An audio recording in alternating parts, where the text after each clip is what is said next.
Hello விவாஸ், இன்றைக்கி நம்ம மீன் குழம்பு செய்ய போகிறோம். ஸோ மீன் குழம்புக்கான எல்லாமே ரெடி பண்ணி வச்சுருக்கோம். மீன் குழம்பு செய்கிறதுக்கு ஸ்டார்ட் பண்ணிக்கலாம். சரி வாங்க வீடியோக்குள்ள போகலாம். இப்போ நல்லெண்ணெய் சேர்த்துக்கலாம் கொஞ்சமாக. இதில் நம்ம வெந்தயம் சேர்த்துக்கலாம், சீரகம் சேர்த்துக்கிறேன், கொஞ்சமாக சோம்பு சேர்த்துக்கிறேன். இது எல்லாமே பொரிஞ்சு வரட்டும். சின்ன வெங்காயம் எடுத்து வச்சுருக்கேன், இது கொஞ்சம் சேர்த்துக்கலாம். கருவேப்பிலை ஒரு கொத்து,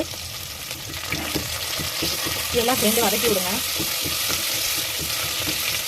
வெங்காயம் நல்லா வதங்கட்டும். வெங்காயம் நல்லா வதங்கிட்டு இருக்கு. எங்கள் வீட்டுக்கார பாருங்க மண்பானை உடச்சு வச்சிருக்காரு. அது எனக்கு தெரியக்கூடாதுன்னு கம்மு போட்டு ஒட்டி வச்சிருக்காரு. இது தெரிஞ்சா நான் எப்படி இருந்தாலும் நம்ம கழுவு வந்து கம்மல தெரிஞ்சிடும்ல. குழம்புக்கு இவ்வளோ புளி எடுத்து வச்சிருக்கேன். எனக்கு புளிப்பு கொஞ்சம் நிறையா இருந்தால் தான் மீன் குழம்பு ரொம்ப பிடிக்கும். உங்களுக்கு தேவையான அளவு புளி எடுத்துக்கோங்க. இவ்வளோ பூண்டு எடுத்து வச்சிருக்கேன், இது எண்ணெயிலே சேர்த்துக்கலாம். இந்த பூண்டு சேர்க்கனால குழம்பு கொஞ்சம் டேஸ்ட்டாக இருக்கும். சார் நான் பூண்டை நான் எடுத்து சேர்த்துக்கிறேன். பூண்டு எண்ணெயிலே நல்லா வதங்கணும். இந்த பூண்டோட ஸ்மெல் வந்து மீன் குழம்புல தெரியும்.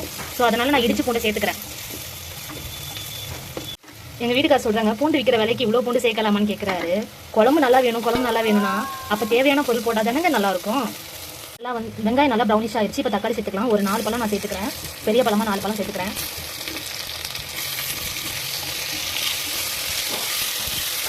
சேர்த்துக்கோங்க. தக்காளி வேகிறதுக்கு உப்பு கொஞ்சம் சேர்த்துக்கிறேன்.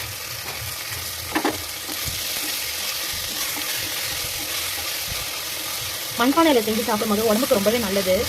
ரொம்ப வருஷம் ஆச்சு மண்பானையில் செஞ்சு. ஸோ அதனால் எனக்கு மண்பானையில் மீன் குழம்பு வைக்கலான்ட்டு. எப்போவுமே மீன் குழம்பு வைக்கும் போது மறுநாள் தாங்க நல்லாயிருக்கும். தக்காளி நல்லா வதங்கிருச்சுங்க. இந்த ஸ்டேஜில் வந்து நம்ம மசாலா சேர்த்துக்கலாம். 25 கிராம் வந்து நான் குழம்பு தூள் எடுத்திருக்கேன். 25 கிராம் வந்து நான் மல்லித்தூள் எடுத்திருக்கேன். மஞ்சள் தூள் கொஞ்சமாக, நான் கம்மியாக தான் எடுத்துருக்கேன் மிளகாத்தூள். ஏன்னா வந்து குழந்தைங்க வரைக்கும் சாப்பிட மாட்டாங்க, அதனால நான் கம்மியாக சேர்த்துருக்கேன். உங்களுக்கு வேணும்னா 2 கரண்டி சேர்த்துக்கோங்க. இதெல்லாம் நல்லா எண்ணெயிலே வதங்கட்டும். எண்ணெயிலே வதக்கி விடுங்க. அடி பிடிக்காம எண்ணெயிலே வதக்கி விடுங்க. எண்ணெயிலே வதங்கிடுச்சு மசாலா. இந்த ஸ்டேஜில் நான் புளி தண்ணி ஊற்றிக்கிறேன்.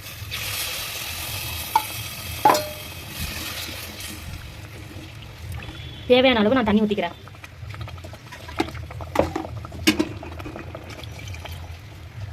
இந்த குழம்பு நல்லா கொதிச்சு பச்சை வடைலாம் போன பிறகு நம்ம மீனை போட்டுக்கலாம்.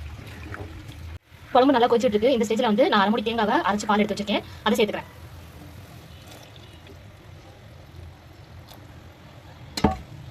தேங்காய் பால் சேர்த்துட்டு கொஞ்சம் நேரம் நல்லா கொதிக்கட்டும்.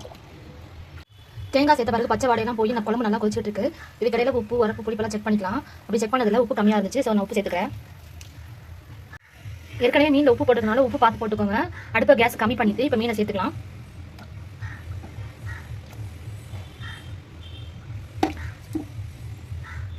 என்னதான் நம்ம மீன் குழம்பு செஞ்சாலும் மேலே சிகப்பு கலரில் எண்ணெய் வந்து திரிஞ்சு வரவே இல்லைன்னு நினைப்பீங்க. கடையில் வந்து எந்த மாதிரி ஒரு மெத்தட் யூஸ் பண்ணுவாங்கன்னா, பக்கத்தில் ஒரு அடுப்பை பற்ற வச்சுட்டு ஒரு தோசை கூட பேனா ஏதாவது வச்சுக்கோங்க. வச்சுட்டு அதில் கொஞ்சம் நல்லெண்ணெய் ஊற்றிக்கிறேன். நான் சுத்தமான நல்லெண்ணெய் ஊற்றிக்கிறேன், செக்கில் ஆட்டினது. நல்லெண்ணெய் ஊற்றிக்கிட்டு இதில் கொஞ்சம் நம்ம தேவையான அளவு மிளகாய் தூள் சேர்த்துக்கலாம். தேவையான அளவுனா உங்களுக்கு வந்து காரம் வேணும்னா நீங்கள் நிறைய சேர்த்துக்கலாம். காரம் கம்மியாக அப்படின்னா கொஞ்சமாக சேர்த்துக்கிறேன். என்ன சூடான பிறகு நான் மிளகாய் தூள் சேர்த்துக்கிறேன். மிளகாய் தூள் சேர்த்துட்டு கலக்கி விடுங்க. கறியிடக்கூடாது. இந்த ஸ்டேஜில் வந்து 2 நிமிஷம் தான் வச்சுக்கணும். ஸ்டவ் ஆஃப் பண்ணிடுங்க. மிளகாத்தூள் கறியிடக்கூடாது. ஸ்டவ் ஆஃப் பண்ணிடுங்க. 2 நிமிஷம் தான். டக்குன்னு ஸ்டவ் ஆஃப் பண்ணிடுங்க. இந்த அப்படியே எடுத்து எங்கள் குழம்புல சேர்த்துங்க. குழம்புல சேர்க்கும் போது கொஞ்சம் தூரமாக இருந்துக்கோங்க. ஏன்னா வந்து குழம்புல சேர்க்கும் போது நம்ம ஹீட்டாக சேர்க்கும் எண்ணெய் வந்து மேலே தெரிக்கும். குழம்புல சேர்க்கும் போது தூரமாக இருந்துக்கோங்க. எண்ணெய் வந்து நம்ம மேலே பட்டுரும். கொஞ்சம் நேரம் கழிச்சு இந்த குழம்பு பார்க்கும்போது மேலே வந்து ரெட்டிஷாக இருக்கும். மீன் குழம்பு ரெடி ஆயிடுச்சு. மீன் நல்லா வெந்து வந்துருச்சு. இப்போ இந்த ஸ்டேஜில் கொத்தமல்லி சேர்த்துக்கிறேன். கொத்தமல்லி தூவி விட்டுக்கலாம்.